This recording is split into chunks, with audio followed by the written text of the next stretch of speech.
দেখুন আজকে আমি ক্লাসে সবাইকে একটা করে ডিম দিব, যে 2 দিনের মধ্যে ডিম থেকে বাচ্চা বের করতে হবে। যে এই ডিম থেকে বাচ্চা বের করতে পারবে তার জন্য পুরস্কার আছে, আর যে পারবে না তাকে ক্লাস থেকে বের করে দেওয়া হবে। আরে আরে এখানে তো একটা ডিম পড়ে আছে, এটা আমি ভাজি করে আমার মেয়েকে রান্না করে খাওয়াবো, ও অনেক খুশি হবে। আরে এখানে আমার ডিম ছিল, এটা কোথায় গেল?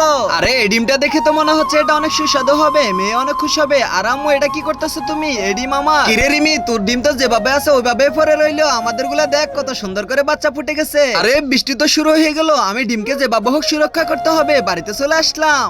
আরে দেখ বান্ধবী, আমাদের ডিমগুলা থেকে কত সুন্দর বাচ্চা ফুটে এলো, কিন্তু তোরটা তো হলো না। তো বন্ধুরা তার আগে বন্ধুরা, হিন্দুরা নাকি বলে তারা শ্রেষ্ঠ। আজকে দেখবো এই আল্লাহর ছবিটির জন্য ভিডিও থেকে লাইক এবং চ্যানেলকে সাবস্ক্রাইব করো। যদি তোমরা লাইক সাবস্ক্রাইব না করো তাহলে আজকে হিন্দু মানুষেরা জিতে যাবে। তাই লাইক সাবস্ক্রাইব করে তোমার কমেন্টে নাম লিখে যাও, ইনশাআল্লাহ মুসলিম জিত। আরে বাচ্চারা, 2 দিন তো হয়ে গেল, তোমাদের ডিমের কি অবস্থা? আর স্যার দেখুন আমাদের অনেক সুন্দর করে বাচ্চা ফুটে গেছে। আরে আমি তো খুঁটাইতে পারিনি কোনোভাবে। আরে তুমি কোনো চিন্তা করো না, কেননা আমি এই ডিমগুলো আগে থেকেই সিদ্ধ করে রেখেছি। আমি দেখতে চাইছিলাম কে স্কুলের মধ্যে সবচেয়ে সৎ ব্যক্তি, আর তুমি হলা সৎ ব্যক্তি, তাই তোমাকে আমি পুরস্কার করলাম আর তোমাদের দুজনকে বের করে দিলাম। যাও এখান থেকে, বেরিয়ে যাও।